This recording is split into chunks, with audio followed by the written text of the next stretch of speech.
Pouvez vous asseoir? Bonjour, Mme Magafière. L'identification. Oui, pardon. Marie-Claude Sarrazin pour la commission. Qui est pour la commission? Bonjour, Éric Dejoigny pour la commission. Bonjour, M. le commissaire. Sébastien Laprise, l'Anglo-avocat pour la Société d'assurance automobile du Québec. Bonjour, M. le commissaire. Bonjour tout le monde. Audrey Gagnon de chez l'Anglo-avocat pour la Société également. Bonjour, Monsieur le commissaire. Isabelle Leblanc pour la Société également. Bonjour, Monsieur le commissaire. Jérôme Leclerc pour la Société de l'assurance automobile du Québec. Bonjour, Monsieur le commissaire. Audrey-Anne Blais pour le procureur général du Québec. Bonjour à tous. On va s'armenter le témoin. Bonjour, M. monsieur. le commissaire, juste avant, Oui. question d'intendance, là, on a réuni certaines pièces qu'on va transmettre aux témoins au préalable pour qu'ils puissent en prendre connaissance en vue du contre-interrogatoire. C'est ce que j'ai demandé hier.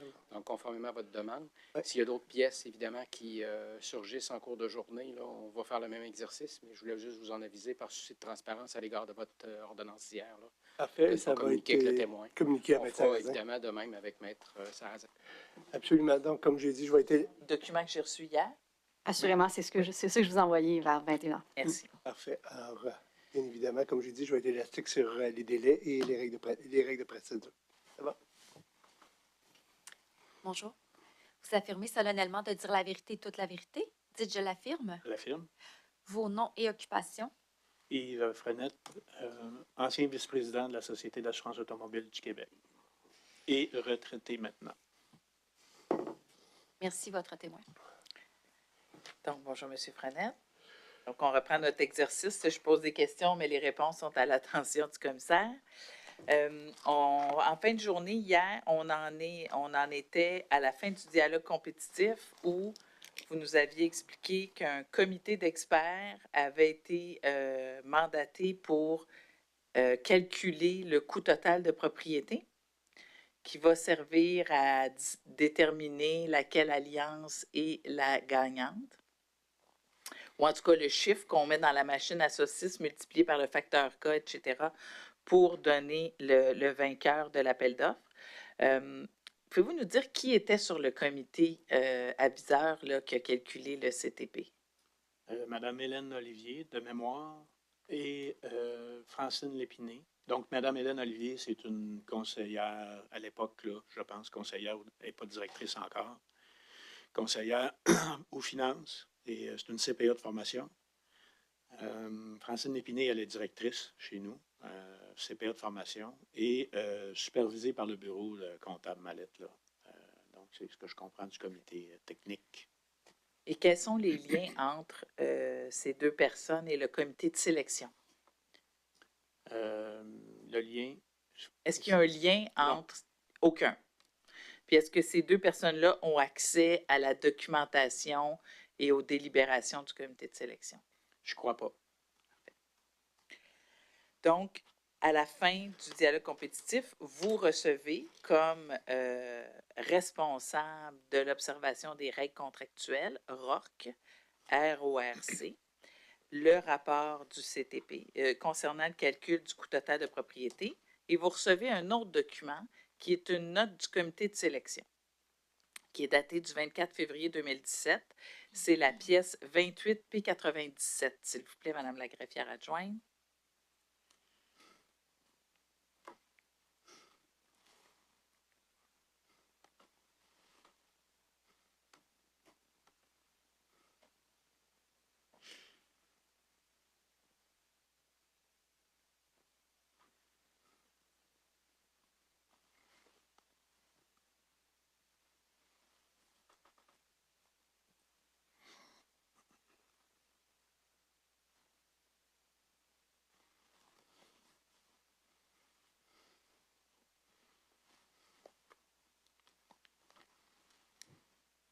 Voilà.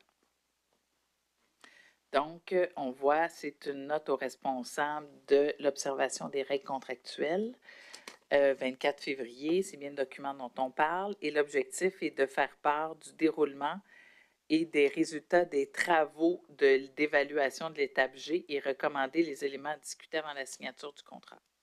Donc, si on on fait défiler de documents. Donc, vous avez eu la chance de prendre récemment connaissance de ce document-là. Parfait. Ce qu'on rappelle d'abord, c'est que le comité de sélection est responsable et imputable de l'évaluation des soumissions. Les comités aviseurs ont un rôle conseil, ils donnent leur avis. L'évaluation appartient au comité de sélection. Je pense que c'est important de le préciser. Si on peut avancer. Donc, ils expliquent comment leurs travaux ont été menés, notamment sous la supervision de Mallette et de la DVIEP, qui est la Direction de la vérification interne et de l'évaluation de la performance. On peut continuer de faire défiler jusqu'au résultat des travaux, où le comité de sélection vous indique que l'Alliance LGS-IBM-SAP propose la meilleure solution qualité-prix selon les critères convenus et de ce fait, nous recommandons l'adjudication du contrat à cette alliance. On parle de la valeur ajoutée qu'on voit dans cette alliance, mais on souhaite porter à votre attention un certain nombre d'éléments au 3e paragraphe de cette section-là. D'abord, au 4e picot, on vous parle de l'écart important au niveau des efforts de mise en place, entre la soumission initiale et amendée, surprend par son ampleur et questionne ses bases d'évaluation, particulièrement pour l'intégration technologique, et ce, malgré les explications fournies lors de sa soumission. Donc, ça, M. Frenette, on s'entend que l'effort pour l'intégration technologique, c'est qu'est-ce que le temps que ça va prendre pour livrer ce que vous allez vouloir demander, ce que vous avez demandé d'obtenir comme produit, n'est-ce pas? C'est ce qu'on comprend. Parfait. Et quand on questionne les bases d'évaluation, on se trouve à questionner la compréhension des besoins par l'Alliance, n'est-ce pas? On questionne les bases d'évaluation. Il est possible que ce soit ce que vous dites aussi. Mais je n'ai pas accès au comité de sélection pour discuter en live avec eux autres. C'est ça. Mais quand on souhaite porter à votre attention comme RORC ce fait saillant-là, cherchez-vous à comprendre qu'est-ce qu'on veut dire par le fait que ça questionne ces bases d'évaluation, particulièrement pour l'intégration technologique? Assurément. De mémoire, on me revient un peu avec la réponse aussi qu'il y a eu de l'Alliance, là, parce qu'ils ont fourni des réponses, ils ont fourni une explication, donc on me revient avec ça. Je n'ai pas en tête le détail là, de l'explication qui m'est donnée, parce que plus haut, on dit qu'ils ont donné une explication. Là, mais plus bas, on dit que malgré les explications fournies, ça surprend toujours. Exact. Fait que là, ce qu'on vous dit, vous, comme RORC, on est toujours surpris des bases d'évaluation. Exact. Si on continue, plus bas, je m'excuse juste un instant, on peut aller à certains points, juste montrer au complet, voilà, merci beaucoup.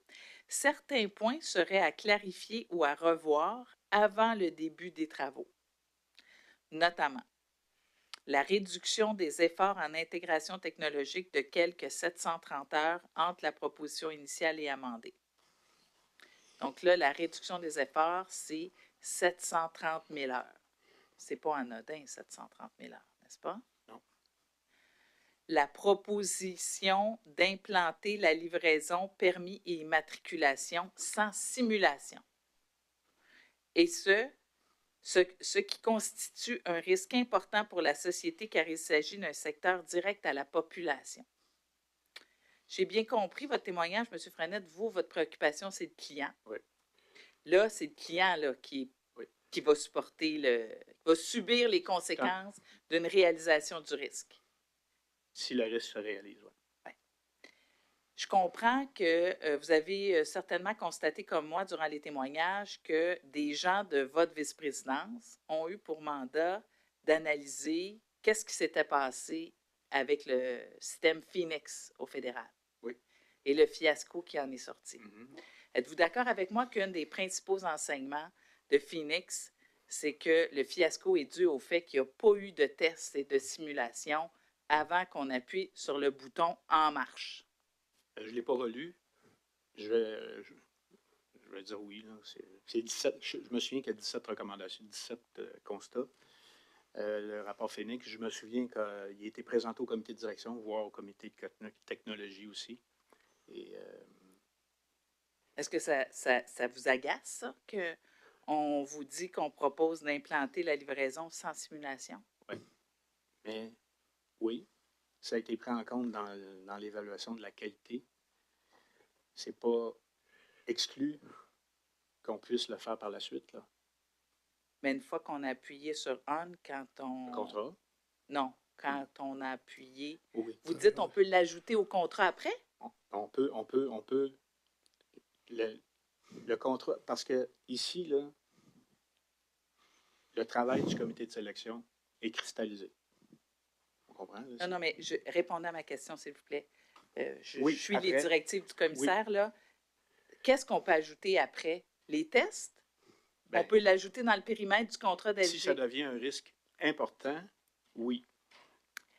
Ça va avoir un prix, ça, ajouter des tests. Oui, madame.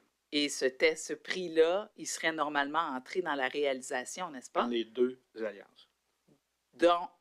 Non, on parle de LGPE, Oui, là. non, Ils ne sont ce pas en serait train de rentré- nous dire que de excusez-moi, loi... il serait rentré dans le contrat, oui. Donc, si j'ajoute un élément de portée, un test, j'ajoute un coût. Exact. Si j'ajoute un coût, je fais augmenter le coût total de propriété. Exact. Et donc, je viens jouer sur l'équité entre les soumissionnaires. Mm. Vous, comme RORC, vous ne pouvez pas, vous devez défendre Non, l'équité ici, entre les Vous avez soumissionnaires. raison. Ici, on l'a vu comme étant un risque important. Est-ce qu'il va se matérialiser? Est-ce qu'on va considérer l'annuler complètement? C'est après la signature du contrat. Et il y a un petit bout que je Dans notre comprends. compréhension. Dans votre compréhension. Par Oui. contre, vous aviez demandé à vos équipes de faire une analyse du projet Phoenix. Et dans Oui. Phoenix, le risque s'est réalisé. Oui. Là. Ça, on ne fait pas le lien nécessairement. Vous avouez même bien candidement. On fait pas parce que le rapport Phoenix, quand il est déposé au comité de direction, je ne me souviens pas quelle date vous faites, là, précis. Et oui, c'est deux événements que la SAC a fait, mais le lien de ces deux événements-là, bien candidement, je ne suis pas convaincu qu'on l'ait fait aussi serré que ce que vous me dites. Ça répond à ma question. Donc, vous ne faites pas le lien. Donc, on ne fait pas le lien entre le nombre d'heures réduit et la possibilité que nos besoins aient été mal évalués par l'Alliance. On ne fait pas le lien entre Comme ça. Oui, juste un instant. Continuez votre question, puis après ça, On je fait vous pas laisserai le lien la entre place pour répondre. monsieur. Phoenix. C'est ça? Vous vouliez ajouter quelque chose? Bien, on fait la façon qu'on le raisonne, bien candidement, c'est que on a fait le dialogue compétitif. OK?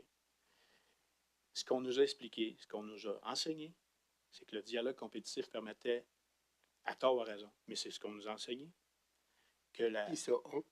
le projet, les responsables du projet, Monsieur Malenfant. oui, Ouais. nous a enseigné, OK? Parce que moi, je ne connais pas ça là, au départ, le Non, dialogue ça, compétitif. ça. Fait que bien candidement, là, je vais vous placer là. Puis moi et l'organisation. OK? Donc, le dialogue compétitif, l'objectif, c'est de mieux comprendre les besoins, mieux comprendre les niveaux de risque et éventuellement mieux se placer sur notre deuxième soumission. Donc, la réduction des heures à ce moment-là, l'interprétation peut-être mauvaise, mais l'interprétation qu'on en fait, c'est que l'Alliance a mieux compris, donc est venue réduire ses heures. Okay? C'est comme ça qu'on le fait. Maître Sarrazin propose une autre interprétation qui est possible aussi. Mais celle qu'on a vue, c'est celle que je vous dis. OK? Parfait. Mais on va juste remonter plus haut, M. Frenette. C'est pas mon interprétation. Votre comité de sélection, qui est chargé de vous conseiller, vous dit au 4e PICO, on peut juste monter un petit peu, que l'effort important au niveau de la mise en place entre sa soumission initiale et amendée, juste monter non, quand je veux dire monter, c'est monter le texte, je m'excuse. Allez-y. Descendez, Madame la greffière, je veux le 4e PICO sous résultat des travaux, s'il vous plaît. Page précédente. Résultat des travaux. Quatrième Voilà. tableau. Merci. L'écart important au niveau des efforts de mise en place entre sa soumission initiale et amendée surprend par son ampleur et questionne ses bases d'évaluation, particulièrement pour l'intégration technologique, et ce, malgré les explications fournies dans sa soumission. Ce que votre comité de sélection vous dit, c'est qu'il doute que le dialogue compétitif ait fonctionné, là, parce qu'il vous dit questionne les bases d'évaluation, particulièrement pour l'intégration technologique. Ce n'est pas mon interprétation. Monsieur le commissaire, là, le texte ne réfère pas au dialogue. Là. C'est le témoin qui y a réfère. répondu que c'est le dialogue qui l'a dirigé dans sa réflexion. Alors, ce n'est pas la réponse que Maître Sarrazin recherche, mais c'est la réponse du témoin. Monsieur le commissaire, le témoin nous dit que la réduction des heures ne le surprend pas parce que le dialogue compétitif qui a lieu avant aurait permis de mieux comprendre les besoins de la SAC par l'Alliance. Or, le comité de sélection lui souligne qu'il questionne les bases d'évaluation du nombre d'heures requis. Donc, à savoir, est-ce que le dialogue compétitif a bien fonctionné si le comité de sélection n'est pas convaincu que l'Alliance a bien évalué les efforts requis pour fournir à la SAC ce qu'elle souhaite avoir comme produit. Parfait. Donc, je permets la question. Par contre, comme je le dis toujours, la question ne fait pas preuve. C'est la réponse. Alors, vous pouvez être en partie d'accord avec l'affirmation de ce qui vous est proposé dans la question, ne pas être d'accord ou être d'accord. Et c'est votre réponse qui va faire preuve pour moi que j'aurai évalué avec l'ensemble de la preuve. Ça va? Donc, je pense qu'elle est assez claire, là. Oui. Ma réponse reste la même, dans le sens que comment que nous, on a interprété ce paragraphe-là, je vais vous dire à tort ou à raison, là, OK? Mais la façon qu'on l'a interprété, ce paragraphe-là, et la suite, et l'enseignement. L'enseignement qui était puissant, préalablement, c'est comme ça qu'on l'a interprété. OK. Puis c'est votre réponse et j'aurai à décider du poids de votre réponse. C'est tout. Ensuite... Et j'ajouterais quelque chose, monsieur. Oui. Quand je regarde ça aussi, j'ai des gens de gestion contractuelle avec moi, dans mon bureau, mais je n'ai pas accès à une discussion avec les membres de mon comité de sélection. Est-ce que ça, c'est une erreur? Est-ce qu'on aurait dû le faire? Mais Pour mieux comprendre. Je ne suis pas dans la tête de Maître Sarrazin, mais je serais tenté de vous poser plusieurs sous-questions suite à cette réponse-là. C'est-à-dire, vous êtes le RAC, là. Ouais. Alors, vous avez le pouvoir de tout arrêter ça, là. On s'entend, là? Je vais vous dire, encore une fois, quand on a installé l'appel d'offres public avec le RAC, avec l'équipe de gestion contractuelle, etc., on s'est mis plus dans des silos isolés. C'est ça mon point. On a voulu être dans des silos isolés. Je ne vous dis pas que c'est correct, je vous dis que c'est ça. C'est comme ça, encore une fois, qu'on a travaillé. Je ne veux pas prendre le lead non plus de l'interrogatoire, mais c'est quoi, 780 000 heures? Là? Je veux pas... 730 000 heures. 730 000 heures, bien évidemment, et le comité de sélection qui a fait un travail, à mon avis, très, très légitime, vous sensibilise à ça. C'est un comptable. Peut-être en termes informatiques, peut-être qu'on se ressemble, là, mais moi, du côté légal, ça va bien, puis vous, du côté comptable, probablement que ça va bien. Ça doit, en tout cas... Du côté comptable, du côté financier, c'est la réponse que je vous ai donnée. Du côté RAC, l'équipe de gestion contractuelle m'informe que la décision est cristallisée. Donc, ça devient un risque prospectif. C'est l'information que j'ai lors des discussions dans mon bureau. Mais monsieur Malenfant, je m'excuse, Frenette. Monsieur Malenfant, là, oui. Pas lui le ROC, c'est vous, oui. N'est-ce pas? Puis on l'a regardé la loi hier. Moi et mon équipe.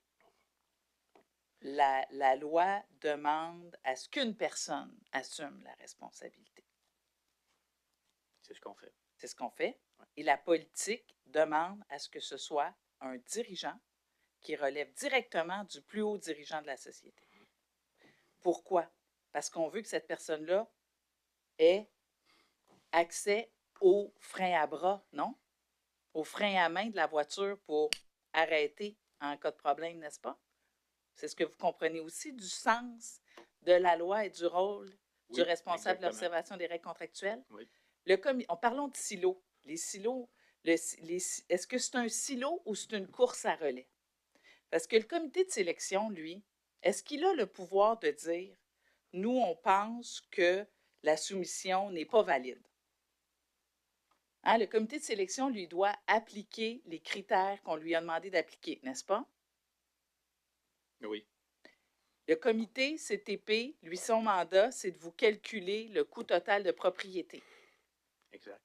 Ces deux comités-là, qui n'ont aucun lien entre eux, vont au-delà de leur mandat et vous font part de préoccupations qu'ils ont. Pourquoi font-ils part de ces préoccupations-là aux responsables de l'observation des règles contractuelles? Comme M. Galland, pour en tenir compte, la décision est cristallisée et on doit tenir compte de ces risques-là prospectivement dans l'exécution du mandat. Qu'est-ce que vous voulez dire par la décision est cristallisée? C'est que on peut pas. La décision du comité, parce que si on vient dans le texte en haut, là, si on monte plus haut, oui, c'est une recommandation. Oui, c'est une recommandation. Il recommande, dans le fond, d'engager LGS, IBM, SAP, la meilleure solution qualité-prix selon les critères. Et il indique des risques prospectifs qu'on devra considérer dans la réalisation du dossier. C'est notre réalité. Et cette discussion-là, je l'ai avec mon équipe de gestion contractuelle.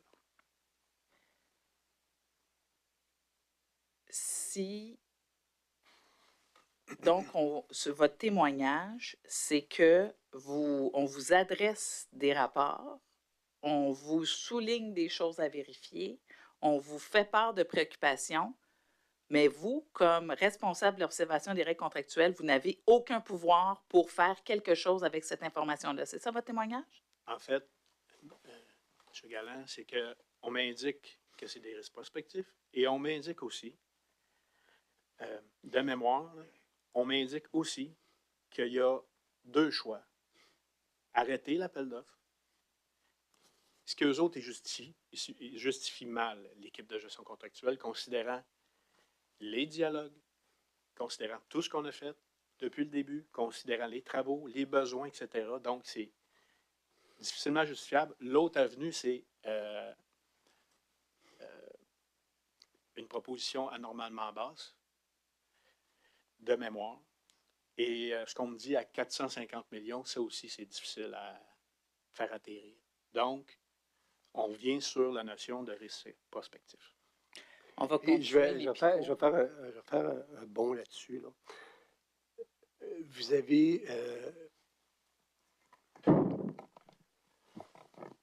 avez votre équipe de gestion contractuelle.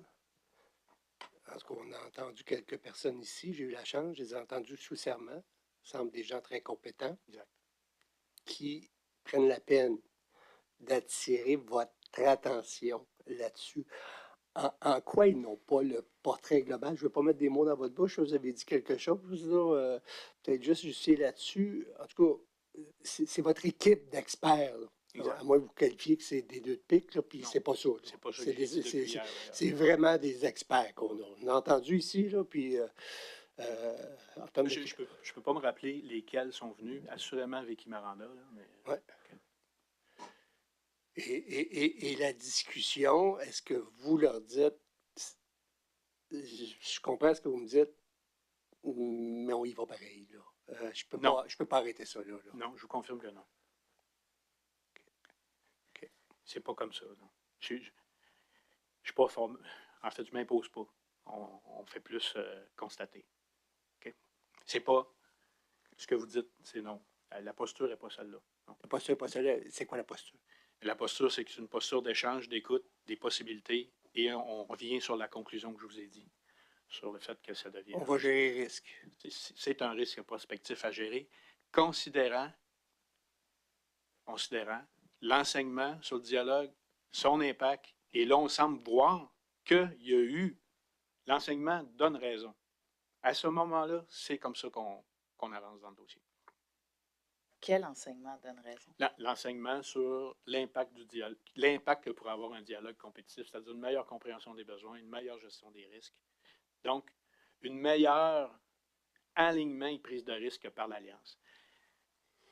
Je vais arrêter là, mais c'est ça l'état de la discussion. Je ne veux pas arriver à la fin du livre, là, mais manifestement, ils n'ont pas compris là, au dialogue compétitif. Là. On peut aller. Ça, c'est la Formule 1 qui est rentrée dans le mur. Là. On s'entend, là? C'est possible.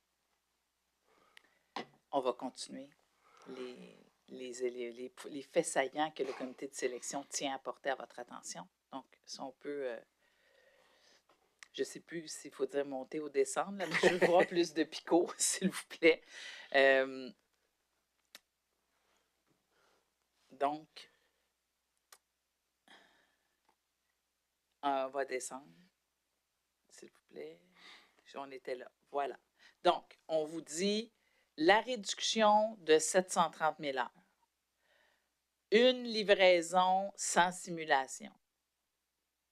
On vous souligne aussi que le dialogue compétitif, malgré le dialogue compétitif, seulement 12 des 17 ressources proposées ont obtenu la note de passage. Ça, la note de passage, M. Frenette, ça concerne la qualité, n'est-ce pas? Oui.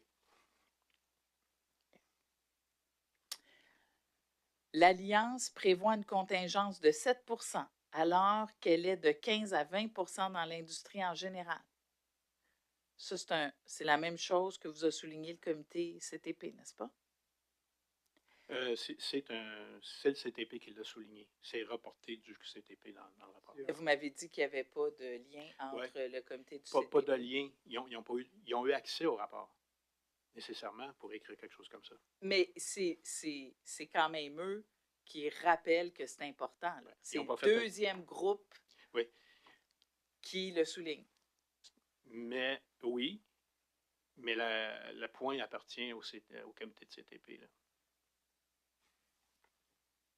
Je vois ça. Mais monsieur Galland, lorsque je lis ça, bien candidement, je fais pas les...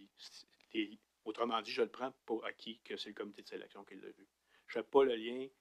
Le CTP a envoyé ça. Ça, je l'ai compris. Là. Ça, je l'ai compris. Puis là, c'est le comité de sélection qui fait les recommandations. Mais ça tombe qu'il arrive sur une même problématique. Il accroche à la même place. Ouais, exact.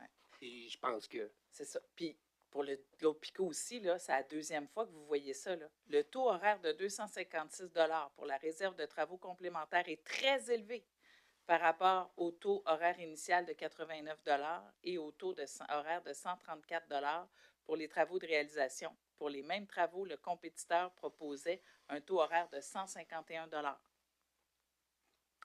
Donc, ce que je comprends, votre témoignage, c'est qu'il n'y a rien dans ça qui vous lève un drapeau rouge que les règles relatives à l'adjudication des contrats, et en particulier l'intégrité des marchés publics, qui se lèvent. Non. Pas suite aux discussions. Non. Et ça devient des risques prospectifs. Le dernier point sur le taux horaire, c'est une réserve pour travaux complémentaires. On comprend à la lecture du contrat, moi j'en comprends, que cette réserve-là, les budgets peuvent se transférer à la réalisation. Le taux, par contre, à la réalisation, on transfère les budgets, mais le taux, ça va être le taux de la phase réalisation.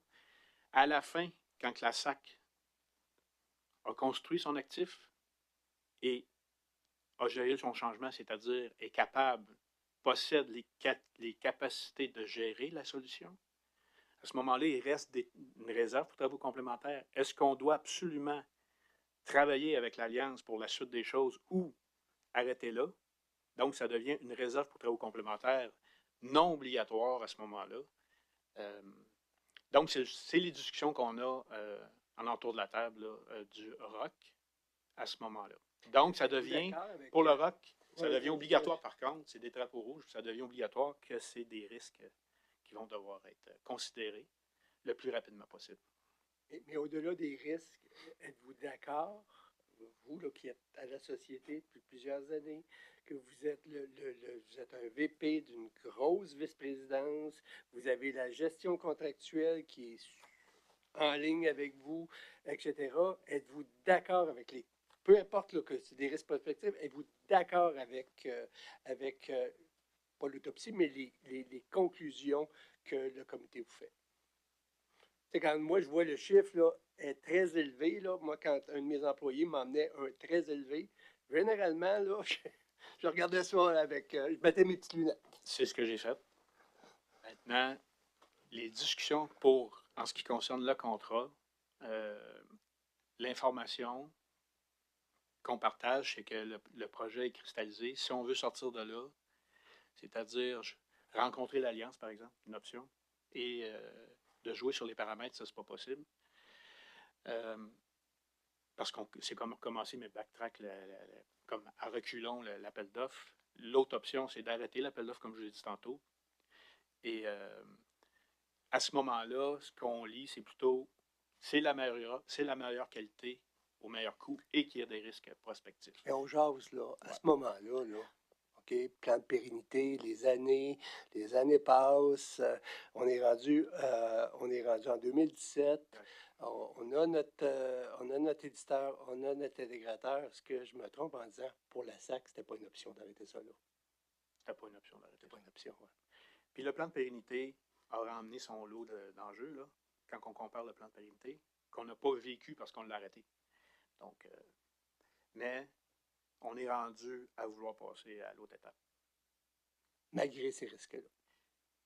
Malgré ces risques-là en les gérant et en comprenant l'enseignement, c'est important, l'enseignement sur la qualité du nouveau concept, de la nouvelle façon d'aller au marché avec des possibilités. Parce que l'objectif, c'est de mieux se comprendre pour ne pas arriver dans des situations problématiques. Mais en 2020, on ne se comprenait plus. Pardon? En 2020, on ne se comprenait plus. En 2020, ça. On ne se comprenait plus. Non. Ça, on pourra en parler si vous désirez.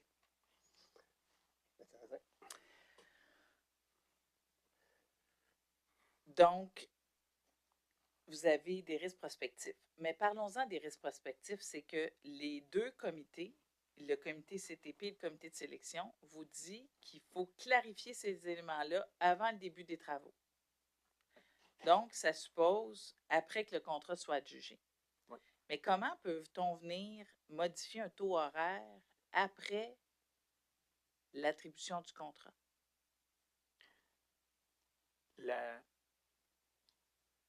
La façon de gérer le risque, c'est d'une réserve pour travaux complémentaires, okay, à 256 $ de l'heure. On comprend qu'il y a un point dans l'entente, okay, qui dit je peux utiliser ce budget-là puis le transférer dans l'activité de réalisation. À ce moment-là, lorsqu'on le fait, c'est les taux horaires de la réalisation qui vont s'exercer. Il va rester une réserve, hein, c'est ça qu'on s'attend, à 256 $ de l'heure. Quand on va arriver là, on va être maître d'œuvre un peu plus du projet, c'est-à-dire la réalisation devrait être terminée, nos employés devraient être formés, on devrait être autonome, parce que l'objectif aussi, c'est qu'on nous transfère de la connaissance, hein, et à la fin même, la vice-présidence aux technologies finit qu'au lieu d'être à 30 % à l'interne et 70 % à l'externe, les ratios véhiculés, c'est 70 % interne et 30 % à l'externe. Donc, on prend le contrôle de notre technologie. Donc, la réserve pour travaux complémentaires 256, va-t-on l'utiliser, oui ou non? Dans le réel, on a toujours l'option de ne pas l'utiliser. Donc, c'est comme ça que de mémoire, l'explication verbale est donnée par le chef de projet. Par le chef de projet. Le chef de projet, donc, c'est le VPTI qui vous conseille sur la légalité du processus contractuel et la rédaction du contrat? Non. on parle, M. Galland, de toujours la gestion, parce qu'on était rendu, on avait passé cette étape-là, on était rendu à la gestion prospective du risque par la suite. Donc, Mais non, on n'est pas là. Le contrat n'est pas adjugé. Là. C'est vous, M. Frenette, qui va donner le go-no-go là, sur le contrat, c'est vous qui le donnez. M. Malenfant va donner le go-no-go avec le comité de direction sur le projet, ouvrir ou non les valves de la nouvelle application.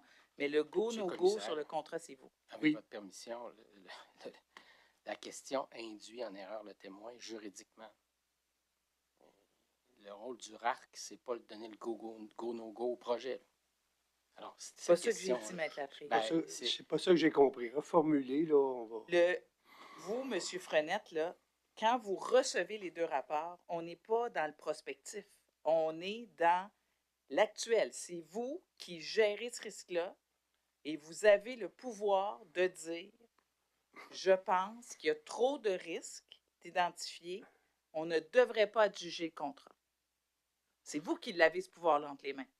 M. Galland, c'est parce qu'on l'avait fait tantôt, l'étape. Non, mais écoutez, là, ben, si oui. Il y a une question. J'ai jamais oublié, là. J'ai jamais oublié, je vais vous expliquer un petit peu comment ça fonctionne, commission d'enquête. Moi, je ne suis pas un tribunal adjudicatif ici. Même si dans la vie, là, dans mon autre vie, je suis un juge, là, ici. Alors, moi, j'ai le choix, je peux poser toutes les questions. OK? Je suis un commissaire enquêteur au sens de la loi. Je pourrais toutes les poser les questions, mais vous avez vu comme c'est impossible. Alors, le procureur ou la procureure de la commission, c'est mon alter ego.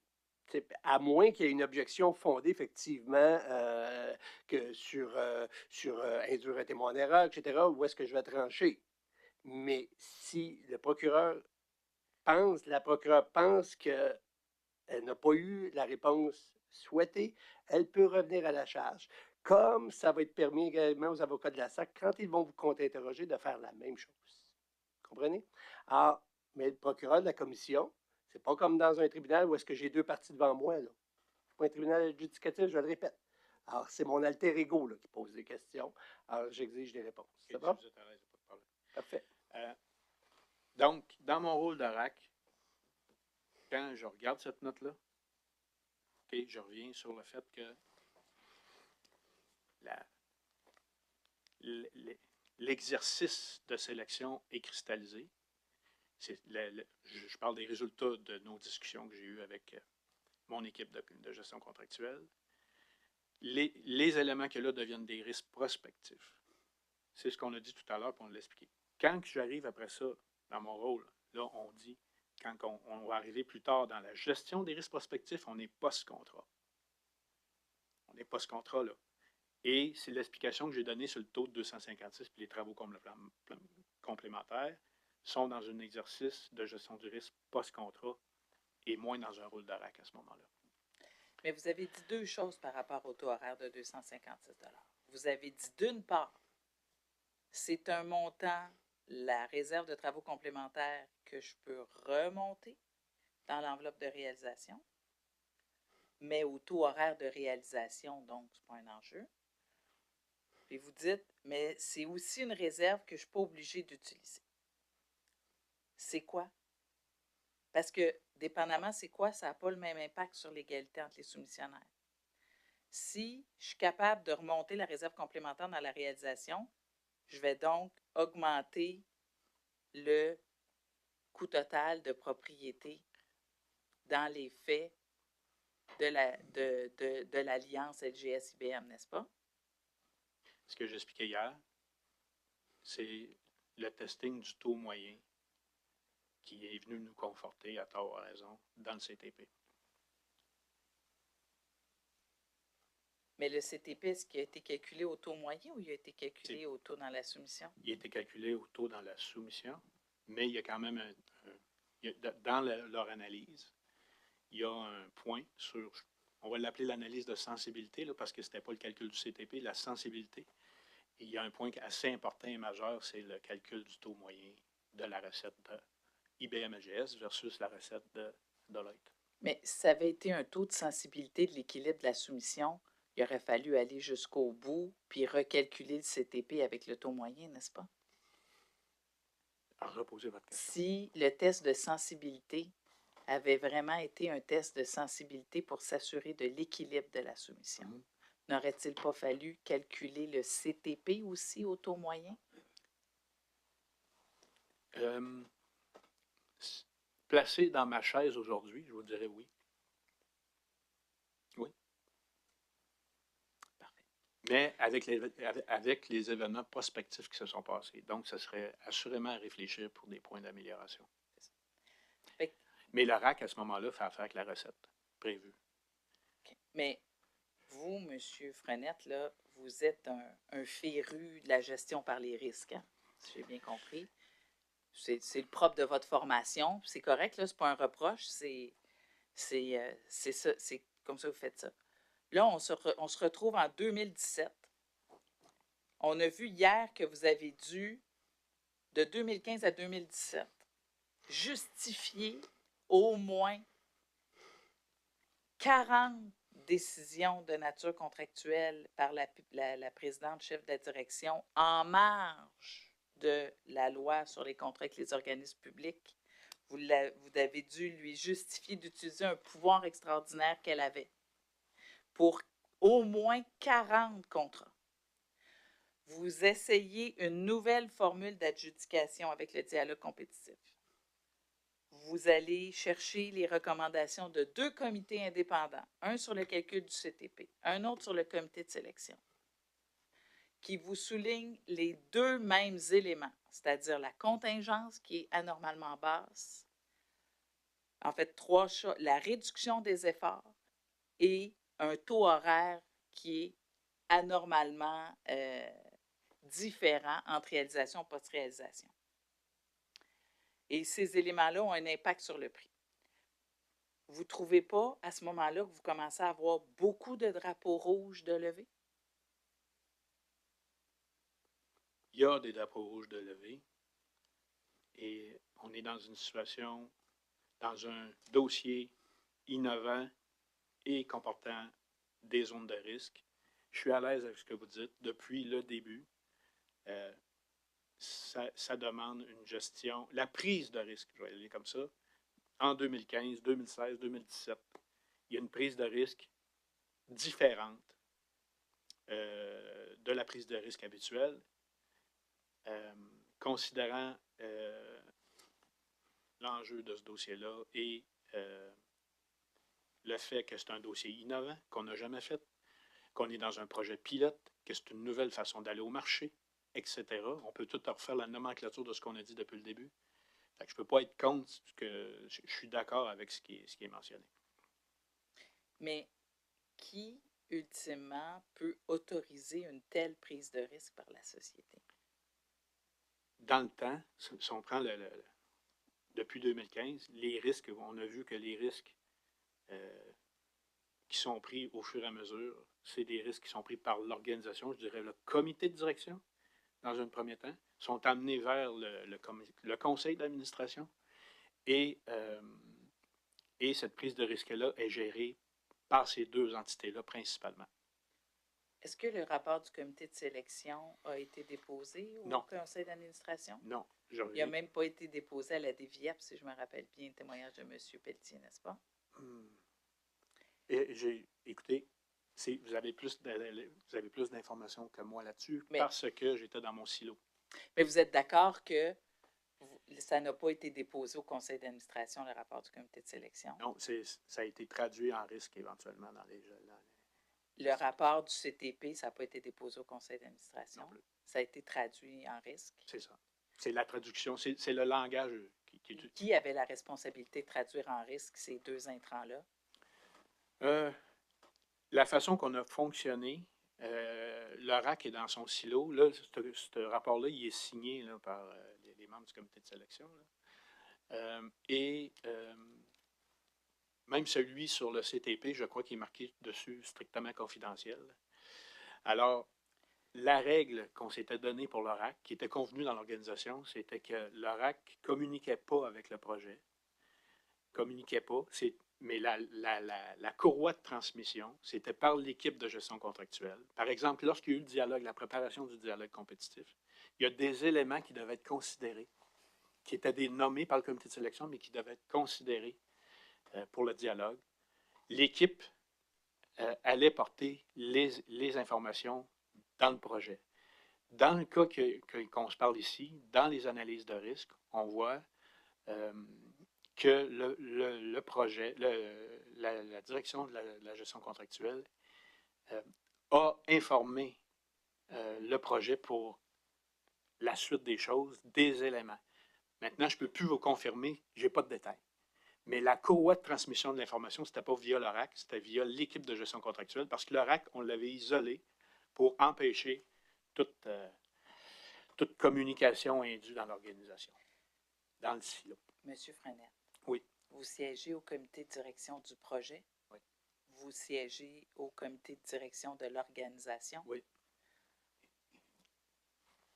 Dans une est-ce que c'est des silos ou c'est une saine gestion de pouvoir contre pouvoir qui est plutôt mis en place? Où le promoteur fait ses recommandations, vend son projet, puis on s'attend à ce que certains garde-fous dans l'organisation puissent jouer leur rôle et tirer sur le frein à main si besoin il y a. Je vous dirais que les pouvoirs et contre-pouvoirs sont exercés dans l'organisation. En ce qui concerne la RAC, pour l'exercice qu'elle a, je pense que pour besoin d'extrême prudence, à tort, là, il est isolé. Okay, le contre-pouvoir, il est moins là, il est plus line, puis isolé. Il se fait via le transfert d'informations de l'équipe de gestion contractuelle au projet. Pour le reste, on pourra en reparler, il y avait des contre-pouvoirs, mais il faut considérer que ce projet-là est sous la responsabilité d'une vice-présidence. Il est signifié comme important et, comment est-ce qu'on peut dire ça, il y a une vitesse de croisière et il y a une inertie qui n'est pas évidente pour les contre-pouvoirs à exercer. On en a parlé hier, je confirme ça aujourd'hui. Mais... Donc, il y a des contre-pouvoirs, mais on n'est pas au même niveau quand on marche en mode matriciel fort et un projet de cette ampleur-là, géré par... les contre-pouvoirs doivent travailler davantage pour faire valoir le point. Monsieur Frenette, vous êtes un vice-président senior dans l'organisation. Mm-hmm. Vous connaissez Mme Tremblay depuis combien de temps à ce moment-là? Depuis des années. Là. Vous avez été son numéro 2 à de nombreuses reprises dans votre carrière. Oui. Ça fait quoi, 30 ans à ce moment-là que vous êtes un duo infernal? Non, moins de 30 ans, mais une vingtaine d'années au moins. Une vingtaine d'années. Vous êtes son homme de confiance. C'est vous qui traduisez en risque ces documents-là. Oui. Est-ce que je comprends qu'à ce moment-là, vous ne sonnez pas la sonnette d'alarme?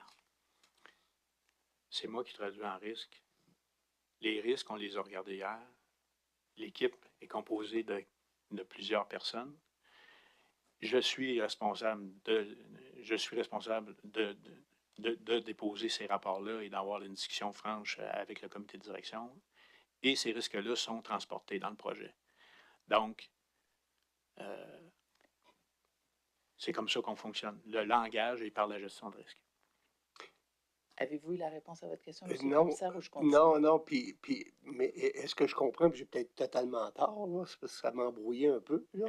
Excusez-moi. C'est-à-dire que les notes envoyées au RAC, responsable de l'observation des règles contractuelles, on nous a demandé de faire attention aux acronymes, alors, pour monsieur et madame tout le monde qui écoute la commission,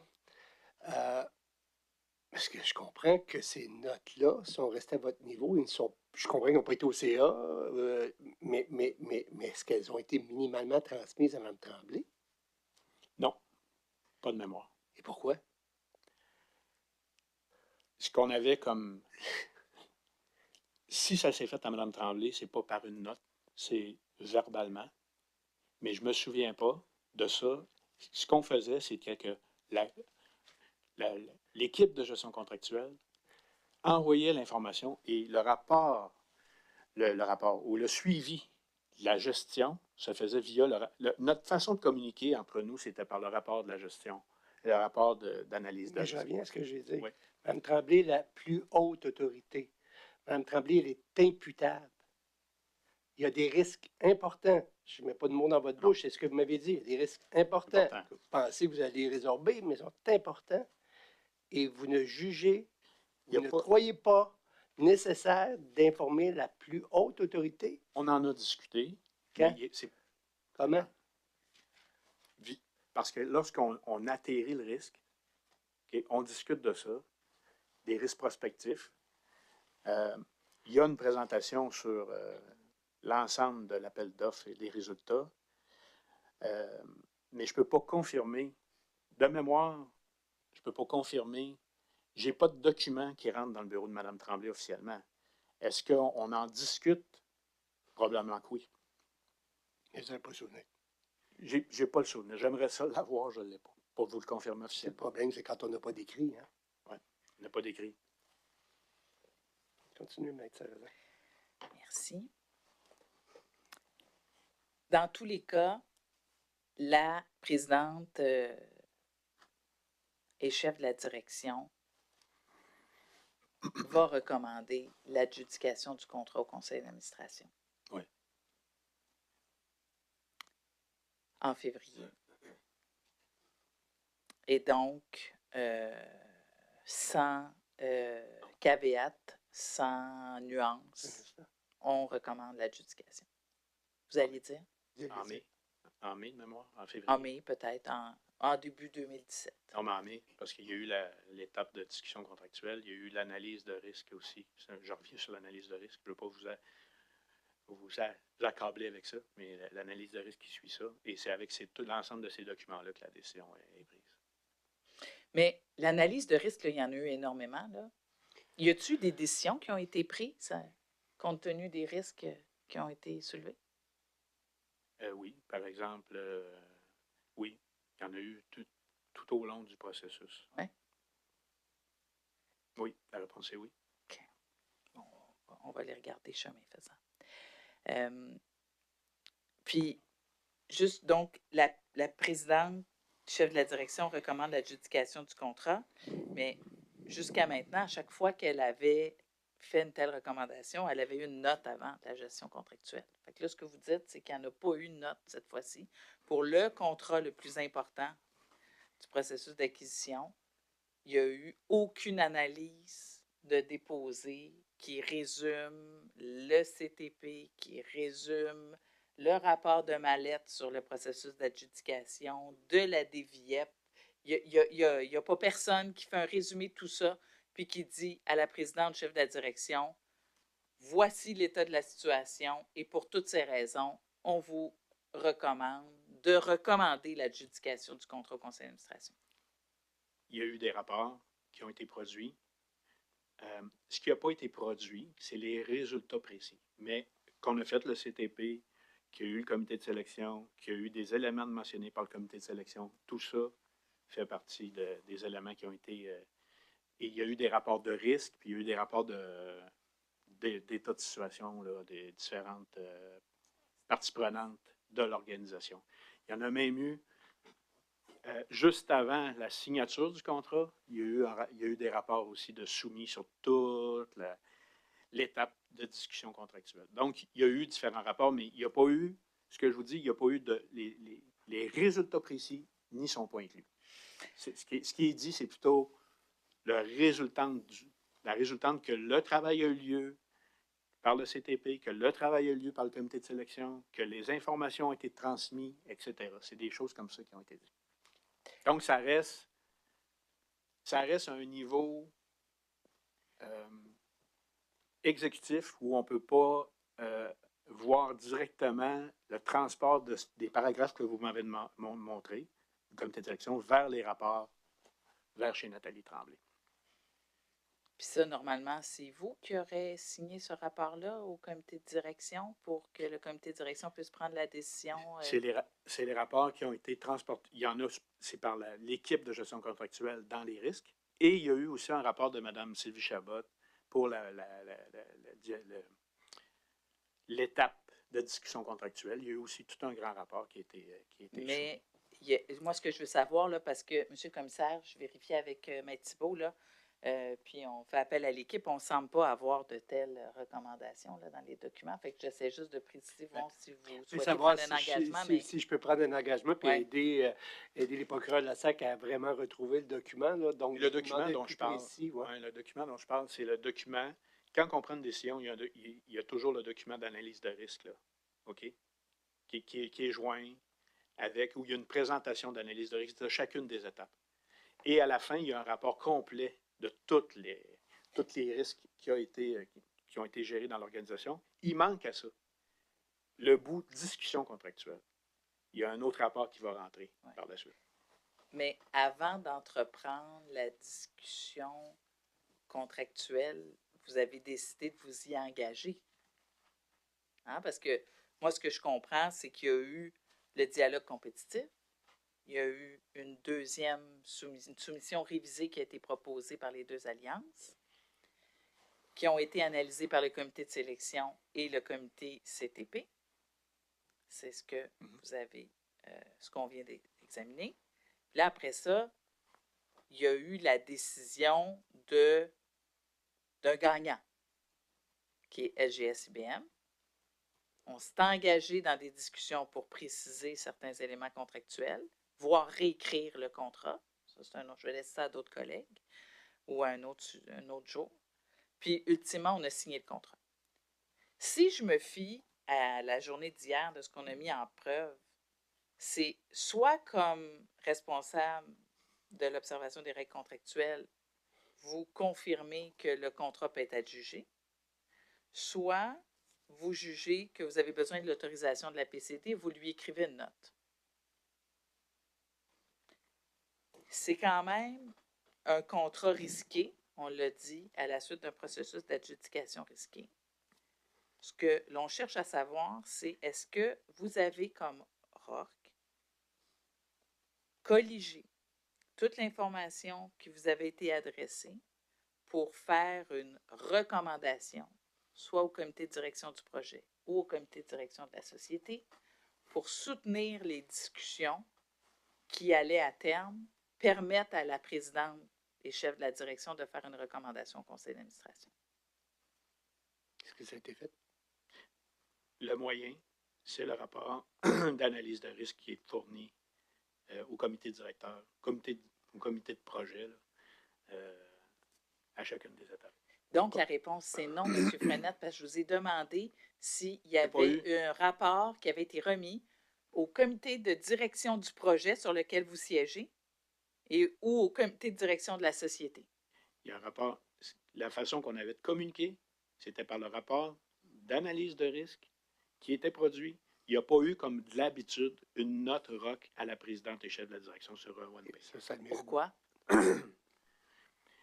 Parce qu'habituellement, on n'a pas l'analyse détaillée des risques qui est présentée à chacune des étapes non plus. Donc, on a choisi ce moyen-là différent de communiquer dans l'organisation. Okay. On sait qui? Le comité de direction. Qu'on va retrouver une trace là, dans les éléments du comité de direction à l'effet qu'on vous a dit, ROC, pas besoin de faire une note cette fois-ci, on va se fier à l'analyse de risque. C'est que l'analyse de risque, on la voyait comme plus pertinente, plus volumineuse aussi en termes d'information, que la note qu'on produit habituellement qui est en mode plus exécutif. Donc, c'était la voie qu'on avait choisie pour aussi empêcher que de l'information coule l'étape A, B, C, D, E, etc. Donc, on avait pris le moyen de l'analyse de risque pour informer le comité de direction, informer Mme Tremblay. Elle avait de l'information verbale additionnelle, comme je vous ai dit, elle n'est pas documentée, et informer aussi le CTI-4V. Parce que les notes RAC habituellement ne montent pas au CTI-4V. Mme Tremblay était suffisamment informée pour prendre une décision éclairée, à savoir permettre l'adjudication. À mon sens, oui. C'est ce que vous nous dites. À mon sens, oui. Mais le plus gros contrat de la société là, dans ces années-là, pour le plus gros projet, ne méritait pas un résumé de l'analyse par le responsable d'observation des règles contractuelles. C'est ce que je comprends de votre témoignage. C'est le RAC, parce que c'est le RAC qui était responsable du grand rapport. Donc, c'est par ce moyen-là que j'ai communiqué. La réponse reste pareille. Parfait. Donc, ça serait bien qu'on nous indique peut-être, M. le commissaire, de quel rapport il s'agit là, parmi tous les documents qu'on a reçus de la SAC. Je pourrais les pointer. Est-ce qu'on prend un engagement? Oui, on va prendre un engagement 42E2. Oui. Puis pour que ça aille plus vite, je vais permettre exceptionnellement à la pause que le témoin puisse parler avec les avocats de la SAC pour justement pointer la bonne chose. Oui, puis s'il y a d'autres documents pertinents, on le fournira en même temps, M. le commissaire. Oui, absolument. Est-ce que vous Absolument. libellez l'engagement? Pardon? Oh, Vous voulez libeller l'engagement? Oui, excusez. oui. Comme j'ai des fois mes enfants, j'ai 2 oreilles, mais malheureusement, je ne suis pas capable d'entendre indépendamment l'une de l'autre. Juste assez. Oui.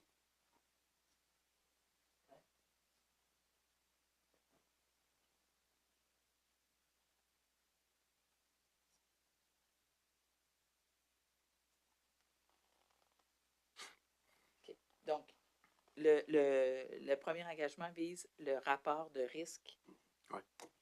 présenté au comité de direction. C'est ça, M. Frenette?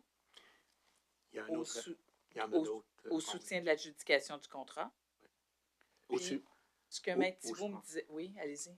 Au soutien de la décision. Au soutien de la De décision. l'ensemble des décisions qui fait le Ouais. contrat. Absolument. OK. Fait que je pense que ça rejoint. Ou toute autre note, là. Mais c'est. Oui, il y a eu des notes. Il y a eu Effectivement, d'autres mais on a notes. l'engagement Il y a eu de d'autres mettre la notes. Fait que prise c'est de- l'analyse de risque ou toute autre note Mhm. déposée au comité de direction au soutien de la décision d'adjuger le contrat à l'Alliance LGS IBM-SAC. Au comité de direction, je mettrai une précision, M. le commissaire.